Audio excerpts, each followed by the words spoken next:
Alright, hello. I wanted to make a quick video to help out folks that are maybe new to Guilty Gear or 2D fighters in general. I have a few friends who are new to the genre but want to come in with this game, and there's a few things that are just a little bit of coaching makes them substantially better. The biggest thing that new players don't understand is Okizeme or Oki. Oki refers to the mind games that take place when you knock down an opponent. When someone's knocked down, it can actually be one of the most pivotal and important parts of the match, and one of the most interesting parts of fighting games in my opinion. When you knock someone down, you basically have three good options. You can do an attack, throw them, or block. The thing is, if you choose to attack, you can't just throw out moves at random. You should do what's called a meaty attack. A meaty attack is where you time your attack so it's right on top of the opponent when they wake up. This means if they do anything but block or reversal, they'll get hit. And not only will they get hit, they'll probably get counter hit, which will lead to some big damage. So I've set the dummy up to show you this, how this works. So when the dummy wakes up, he's going to jab. And that's essentially our equivalent to someone who's like pushing something on wake up. And if I knock him down and then I time it, I'm going to get a counter hit and I can do a BMB on him. The next option is throwing them. So throws are really good, and on wake up, it's no exception. In this game, the opponent can beat you out though. So like for example, this dummy is set to jab. If I knock him down and I try to grab him when he jabs, his jab will beat the throw. So you have to be a little bit careful if someone's mashing throws are not that good. But if the opponent is used to you doing meaties and he starts blocking your attacks, a throw can be really good because it'll throw them off balance. The third option, blocking, is pretty self-explanatory, but it's really helpful when a character has a reversal or dragon punch like Leo or Soul.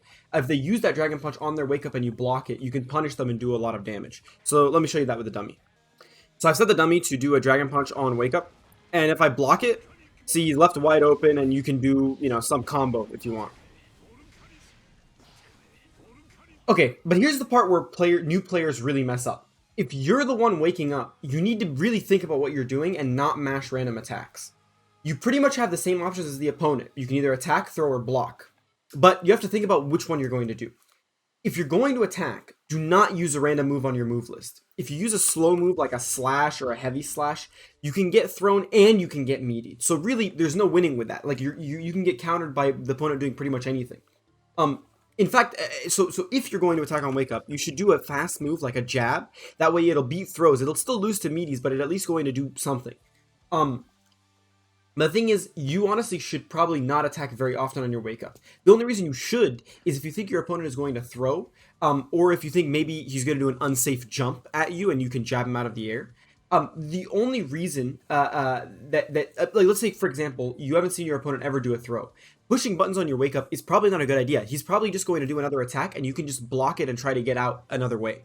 Blocking on wake up is always the safest thing that you can do at first because meaties are really common in this game. And if you really think your opponent is going, if you think your opponent is going to meaty, you can block, and that way you can just try to like wait for him to do something, an unsafe move, and jump out or try to like go back to neutral. But if you really think he's going to meaty, you can, if you have a dragon punch, you could do a dragon punch on wake up and beat the move. So let me give you an example with the dummy.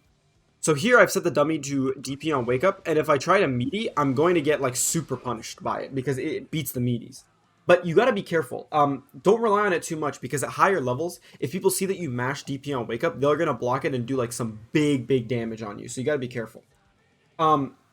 Yeah, so now that you understand the different options you have on wake up, you can think a lot more about what your opponent will do.